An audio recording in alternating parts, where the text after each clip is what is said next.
The girl there in that footage wasn't pregnant, was starting this journey, and you started filming about about a year before when we sit here now.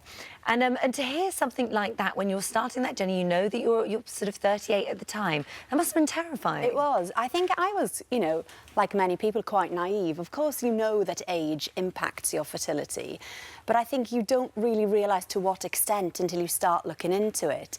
And it's really hard to come across the hard facts about fertility, and I suppose that's why I wanted to make the documentary. And when I was faced with it, you know, I mean, we've never talked about the menopause, Mum and I, because it wouldn't come up normally.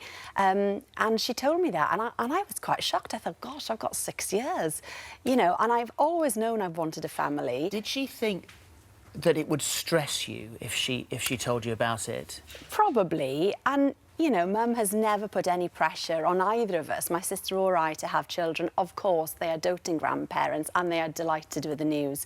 But she probably thought, actually, she doesn't need to know that until she's thinking about it, if she thinks about it. But it was quite a shock, because that is incredibly young. And also, I think times are just slightly different. I used to get quite frustrated when people sort of say to you, oh, you know, you're getting older, are you just one of these career girls that doesn't want to have children, that career's more important? And that's not the case. It's not the case, and I think nobody leaves it late on purpose. It's all a case of timing, when you meet your partner, you know, when there's a gap in your career. But I mean, for me, family was, you know, the #1 priority. But just, I didn't meet my husband until a bit later on, and we wanted to get married first. And I suppose, again, naively, I thought, well, it will be fine. But then, faced with what Mum said and faced with having the test to see how inside was looking, it was quite stressful. Is it also a case of life is different now from our parents, especially for women? Yes. More opportunities, more things you can do, that you do delay having a family, you put it later on in life, but regardless of how young you look on the inside, you can't affect, on the outside, you can't affect the inside. Yeah, well, that's it, and that's exactly what I was saying there. I mean, I think, you know, we're all living a lot longer, we're all eating a lot healthier, exercising more, taking better care of ourselves, but ultimately our biology is still very much the same, and technology can't move it on that much. It can help, of course, and science can help immensely these days.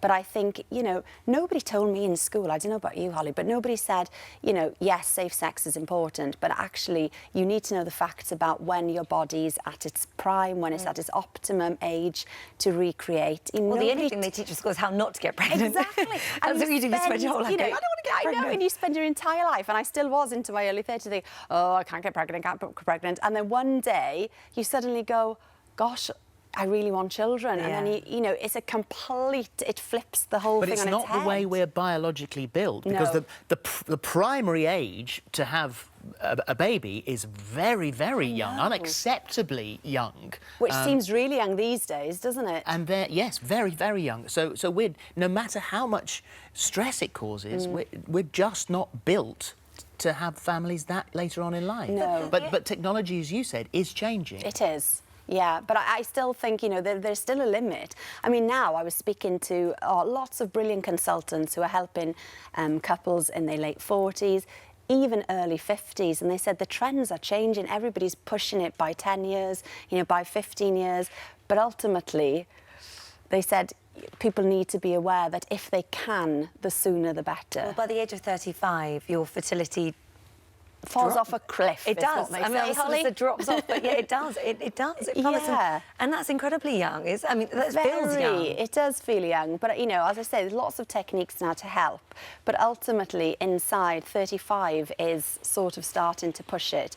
You know, but having said that, people don't meet the right person sometimes, and the consultants were very quick to say it's not a dead loss though, and everybody is very different inside, depending biologically how you're made up and how you've taken care of yourself. You said it was a documentary of discovery, so what's been your principal discovery? What have you learned? I think the big thing I learned was we looked at you know, lots of people that couldn't have children for different reasons. And there was a lovely girl called Jenny, and Jenny had been born without a womb. And she was devastated, obviously wanted a family, you know, had 4 sisters who all had children. And she went out to Sweden, where there's a guy out there who's now transplanting wombs from one woman to the other. Oh, gosh, wow. And I think 8 babies to date have been born successfully. Wow. So it just shows how technology and science are really catching up, and are there to help us all to create the families we want. That sounds absolutely fascinating. The documentary Fertility and Me airs tomorrow on BBC One at 10:45, and you look after yourself. Oh, as well. thank you so much. You look Lovely to see amazing. you. Oh, I Got love that it. glow. It's lovely to see you. Thank you both.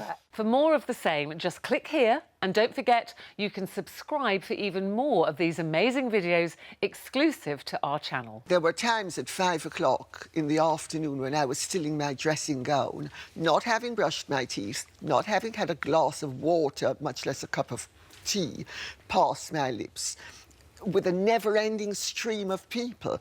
And, you know, you say, please wait a second. Oh, no, this has to be done. I mean, I used to say, I'm sorry, this is not Piccadilly Circus. I'm not a mascot in the middle of Piccadilly that everybody comes and slaps. Just stop it.